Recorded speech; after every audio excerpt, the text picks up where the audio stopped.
ফুলঝুরি গ্রামে বাস করত সীতা নামে একটি মেয়ে।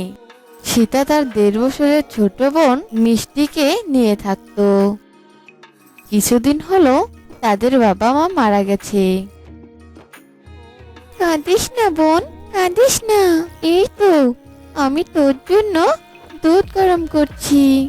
দুধ গরম হয়ে গেলেই আমি তোকে খাওয়াবো। এবার একটু চুপ কর।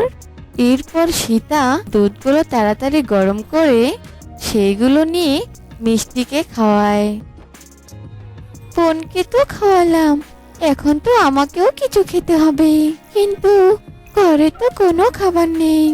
এখন যদি বোনকে কারো কাছে রেখে খাবার আনতে যাই, ও আবার উঠে কান্না করতে শুরু করবে।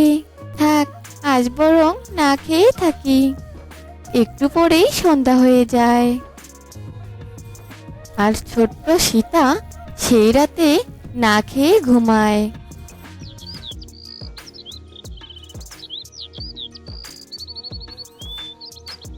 বোন, অনেক দিন তুই হলো তোকে নিয়ে কোথাও ঘুরতে যাই না।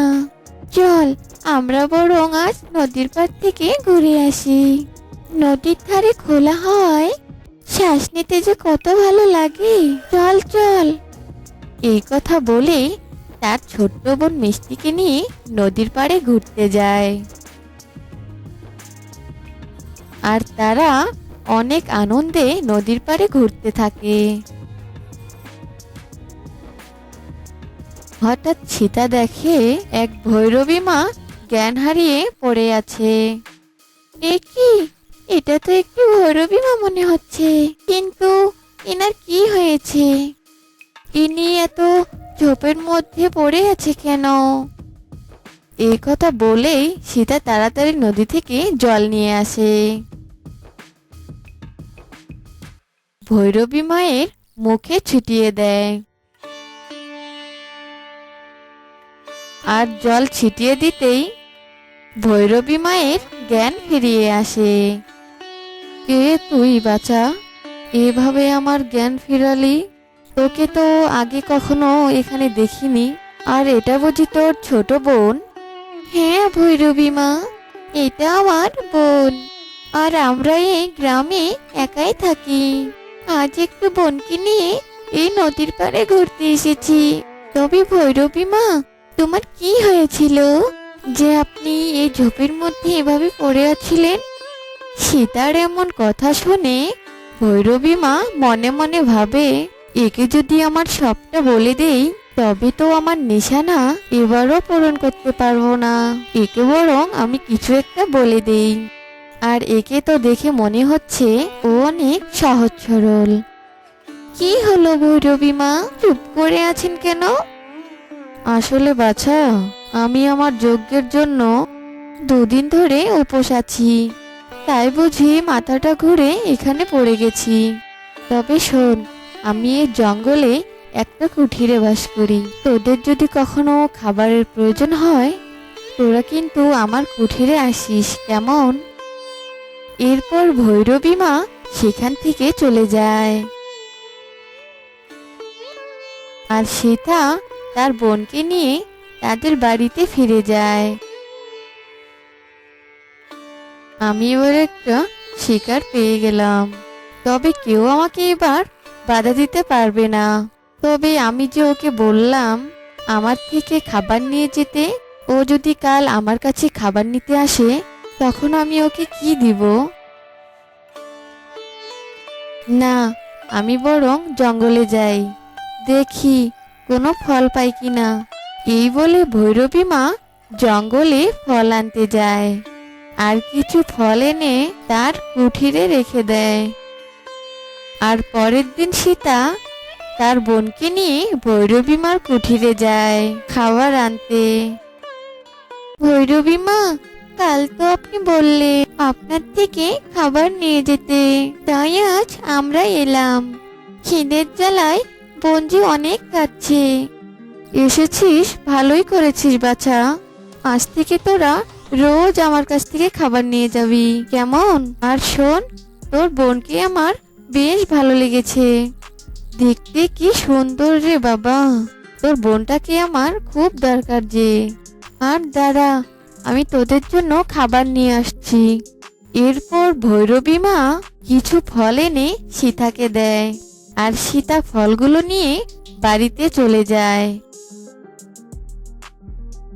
এভাবে সীতা রোজ ভৈরবী মায়ের কাছে খাবার আনলেও মাথায় ভৈরবী মায়ের ওই কথাটাই ঘুরপাক খেত।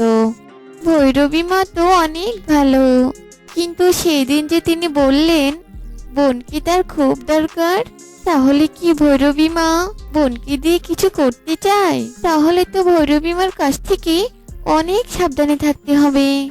এভাবে বেশ কিছুদিন কেটে যায়। একদিন হঠাৎ ওই গ্রামে বন্যা হয়, আর বন্যায় সকল বাড়িঘর ডুবে যায়। আর সীতার ছোট্ট ভাঙা কুঠিরটাও ভেঙে যাওয়ায় তারা সবাই রাস্তায় হিম হয়ে পড়ে। নিজের বোনটা আমার এই কুঠিরেই ছিল, আজ তাও তুমি এটা কেড়ে নিলে। এখন আমি এই ছোট্ট বোনটাকে নিয়ে কোথায় যাব, কি খাবো? না না, আমি এখন বরং ওই ভৈরবী মায়ের কাছেই যাই। এরপর সীতা তার বোনকে নিয়ে ভৈরবী মার কাছে চলে যায়, আর তাকে তার সব কথা খুলে বলে।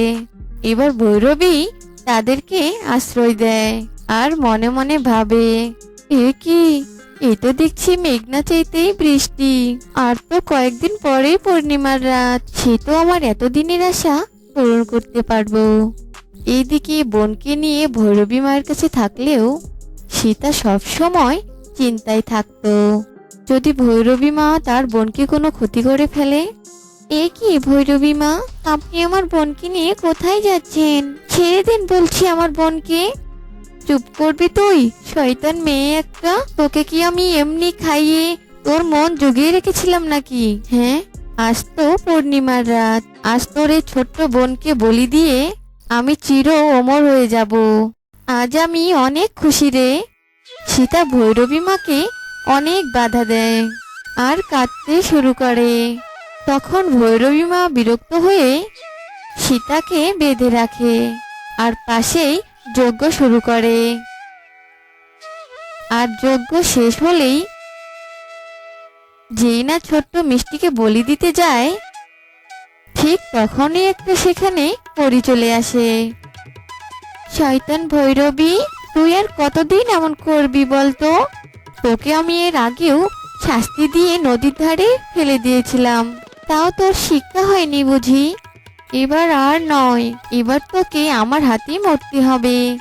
এই কথা বলে পরি জাদু করে একটা তলোয়ার নিয়ে আসে, আর ভৈরবী মাকে আঘাত করে, আর তলোয়ারের আঘাতে ভৈরবী মা সেখানেই মারা যায়, আর পরি সীতাকে মুক্তি করে দেয়। তোমাকে অনেক ধন্যবাদ পরি, আমাদের এই শয়তান ভৈরবীর হাত থেকে বাঁচানোর জন্য। আচ্ছা, তোমরা এই শয়তান ভৈরবীর কাছে কিভাবে আসলে বলো তো? এরপর সীতা তাদের ব্যাপারে সব কথাই খুলে বলে। তোমরা কোনো চিন্তা করো না, আমি তোমাদের এই কষ্ট থেকে রক্ষা করব। এই কথা বলে পরি জাদু করে একটা ডালিম নিয়ে আসে। সেই ডালিমটা একটি ডালিম ঘরে পরিণত হয়। যাও সীতা, আজ থেকে তোমরা এই ডালিম ঘরের মাঝেই তোমরা থাকবে, কেমন? এর ভিতরে তোমাদের প্রয়োজনীয় সব জিনিস আছে, যার দ্বারা সুখে তোমরা তোমাদের দিন কাটাতে পারবে। এবার তাহলে আমি আসি। এই কথা বলে পরি সেখান থেকে চলে যায়, আর সেদিন থেকে তার ছোট্ট বোন মিষ্টিকে নিয়ে অনেক সুখে দিন কাটাতে থাকে।